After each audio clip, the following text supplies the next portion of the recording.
Welcome to digital GK classes. तो हमारी CDP की जो है अगली क्लास है। ये क्लास सारी सब कुछ मैंने प्लेलिस्ट बनाया हुआ है, वहाँ पर जाकर आप एक एक क्लास देख सकते हैं। ठीक है, तो चलिए स्टार्ट करते हैं। जो लोग नए आए प्लीज़ चैनल को सब्सक्राइब करके लाइक ज़रूर कीजिए, क्योंकि अब आपको पता है कि सीट वैसे भी पढ़ाई करोगे तो फ़ायदा ही है।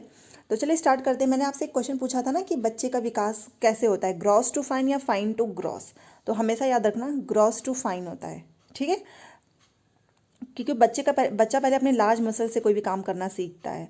वो छोटी छोटी चीज़ें अपने हाथ से या फिर नीचे अगर चावल के दाने भी गिरे हैं ना, तो बच्चे उसको नहीं, वो पूरे वैसे हाथ से उठाने लगते हैं, फिंगर से नहीं उठा पाते हैं। चलिए, बाकी के सारे जो भी चीज़ें मैं पढ़ा रही हूँ ना, एक एक चीज़ आपको एग्जाम में देखने को मिलेगा। अब डिस्क्रिमिनेशन लर्निंग क्या होता है? भेदभाव, जहाँ पर आप ना भेदभाव कर सकें। जैसे कि मान लो बस है, कार है, एम्बुलेंस है आदि जैसे विभिन्न वाहनों के ध्वनि हॉर्न में अंतर कर पाना, मतलब आप किसी भी चीज़ में ना विभेद कर पाएँ, उसको बोलते हैं डिस्क्रिमिनेशन लर्निंग। ठीक है, चाहे वो कोई भी चीज़ हो, बस हो, कार हो। मैंने यहाँ पे थोड़ा एग्जांपल्स लिखा है सो दैट आपको अच्छे से समझ में आ जाए। इसमें आप क्या कर सको इनके ध्वनि में, इनके हॉर्न में अंतर कर पाएँ। अब ये देखिए, परसेप्चुअल लर्निंग क्या होता है? अच्छा, सी टेट हो चाहे यूपी टेट, हर एक एग्जाम में आता है, सुपर टेट में भी पूछता है ना कि आखिर में परसेप्चुअल और कॉन्सेप्चुअल, यहाँ पर देख सकते हैं क्या होता है। परसेप्चुअल का मतलब होता है अवधारणात्मक, मतलब this learning happens through concrete materials. मतलब जो परसेप्चुअल लर्निंग होती है ना, वो आपके कॉन्क्रीट का मतलब मूर्त, जो आपके सामने दिखाई दे, उसके माध्यम से हमारी वो लर्निंग होती है। चाहे 5 सेंसेस, आपको पता ही है, 5 सेंसेस के द्वारा आप देख कर, सुन के, छू कर, हम इन सभी के माध्यम से सीखते हैं, जिसको बोलते हैं मूर्त। मूर्त का मतलब ये होता है कि जो चीज़ें आपके सामने प्रेजेंट हो, आप उसको देख कर, सुन के, छू कर कोई भी चीज़ सीखते हो, तो उसको बोलते हैं परसेप्चुअल लर्निंग। ठीक है, अब कॉन्सेप्चुअल लर्निंग। अच्छा, कॉन्सेप्ट कहाँ पे बनता है? आपके दिमाग में बनता है, ब्रेन में, क्योंकि क्वेश्चन पूछा था कि कॉन्सेप्चुअल लर्निंग किसका हिस्सा है, तो कॉग्निटिव डेवलपमेंट का हिस्सा है। तो क्या मैं उस चीज़ को देख सकती हूँ? नहीं देख सकती हूँ। आपके दिमाग में कौन से थॉट्स चल रहे हैं, कौन से कॉन्सेप्ट है, वो क्या है? अमूर्त है, एब्स्ट्रैक्ट है, हम उसे देख नहीं सकते हैं। तो जो चीज़ सामने ना हो उसके बारे में भी बच्चा सोच सके, मतलब दिमाग में होती हैं चीज़ें, सामने नहीं होगा बट उसके दिमाग में होगा, उसके ब्रेन में होगा, उसके बारे में बच्चे सोचते हैं, उसको बोलते हैं कॉन्सेप्चुअल लर्निंग। अब यहाँ पे है एसोसिएटिव लर्निंग। एसोसिएशन का मतलब ही होता है सहयोग के द्वारा। ठीक है, संयोगवश या दो विभिन्न प्रकार सीखने को जोड़कर सीखा जाता है। मतलब सहयोग का मतलब होता है कि किसी एक के द्वारा, क्या सहयोग का मतलब ही होता है किसी दो को जोड़कर आपस में ही सीखें, एसोसिएट करके। जैसे कि अगर मैं आपको बोलूँ कि आपको जो है साइंस पढ़ना है, ठीक है, तो आप क्या करोगे? साइंस को ज्योग्राफी से जोड़ के ऐसे पढ़ लिए।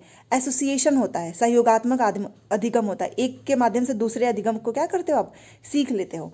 तो ये आसान है, आप इसे भी सोच सकते हो कि सहयोगात्मक अधिगम है, संयोगवश या दो विभिन्न प्रकार सीखने को जोड़कर सीखा जाता है। ठीक है, चलिए, अब ये हमारा ट्रांसफ़र ऑफ लर्निंग। अच्छा, इससे क्वेश्चन बहुत पूछता है, फिर भी लोग गलत कर देते हैं। इसका मतलब क्या होता है ना, सीखने का स्थानांतरण।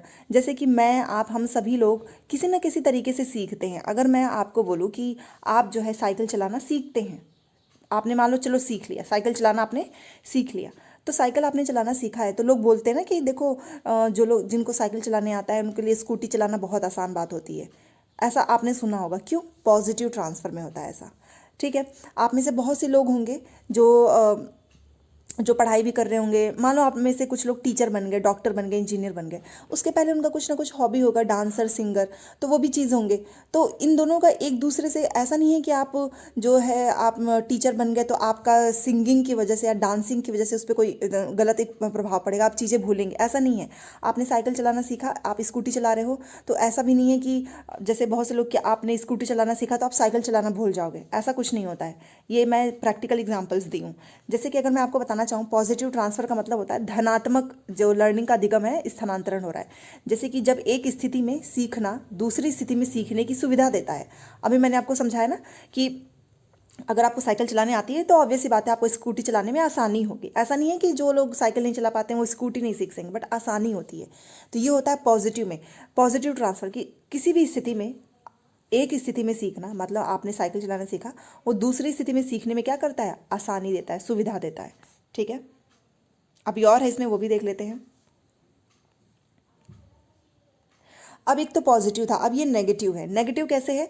जब एक कार्य को सीखने से दूसरे कार्य की सीख कठिन हो जाती है।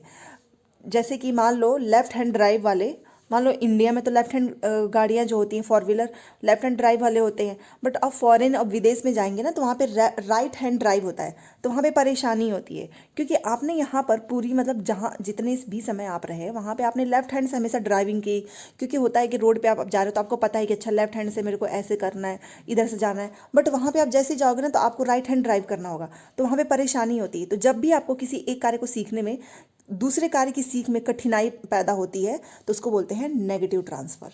ठीक है, कठिनाई जब भी महसूस होगा तो नेगेटिव ट्रांसफ़र ही होगा। अब एक होता है जीरो। अब जीरो का मतलब कुछ लोग सोचेंगे कि इसमें मतलब कोई भी चीज़ नहीं हो रही है, या फिर जिसको न्यूट्रल बोलते हैं। देखिए नाम तो जीरो है बट इसका मतलब क्या होता है वो मैं आपको समझा रही हूँ। जीरो न्यूट्रल ट्रांसफ़र का मतलब होता है शून्य या फिर तटस्थ सीखने का स्थानांतरण। ना कोई बाधा बन रहा है ना ही कोई फ़ायदा। यस, अभी मैंने आपको बताया आप टीचर बन गए और आप डांसर भी हो, सिंगिंग भी हो, तो इसका कोई बाधा नहीं बन रहा है ना। अब ऐसा तो नहीं है कि आपने आपके डांस की वजह से आपके टीचर आप पढ़ा नहीं पाओगे, या कोई फ़ायदा भी नहीं है कि आप मान लो टीचर हो आप और आपको डांस भी आता है तो आपको उसके लिए कुछ अवार्ड मिल गया, या फिर स्कूल में आप जो है आपको सबसे ज़्यादा सैलरी मिल रही है, कोई अलग ही हो रहा है। नहीं, जहाँ पर आपको ना तो कोई बाधा हो और ना ही कोई फ़ायदा हो तो उसको बोलते हैं हम जीरो न्यूट्रल ट्रांसफ़र। ठीक है, अब देखो ये जो मैंने नेगेटिव वाला आपको बताया ना कि कोई भी एक चीज़ आपको दूसरी चीज़ में दिक्कत दे तो उसको बोलते हैं नेगेटिव ट्रांसफ़र। ये दो तरह की होती हैं, इन दो तरह को जरूर पढ़ो क्योंकि ये एग्जाम में पूछा हुआ है। देखिए नेगेटिव ट्रांसफ़र का मतलब कि आपने कोई एक चीज़ सीखी, दूसरी चीज़ आप सीख रहे हो तो उसमें चला रहे हो, यूज करो तो आपको उसमें कठिनाई हो रही है। ये दो तरीके से होता है, एक होता है हमारा रेट्रोएक्टिव इनहिबिशन, दूसरा होता है हमारा प्रोएक्टिव इनहिबिशन। रेट्रोएक्टिव को हिंदी में बोलते हैं पुनः सक्रिय अवरोध, प्रोएक्टिव को हिंदी में बोलते हैं सक्रिय निषेध। ठीक है, निषेध अवरोध एक ही मतलब होता है। तो रिट्रोएक्टिव का मतलब क्या होता है कि वर्तमान शिक्षा पिछली सीखी हुई शिक्षा में बाधा डालती है।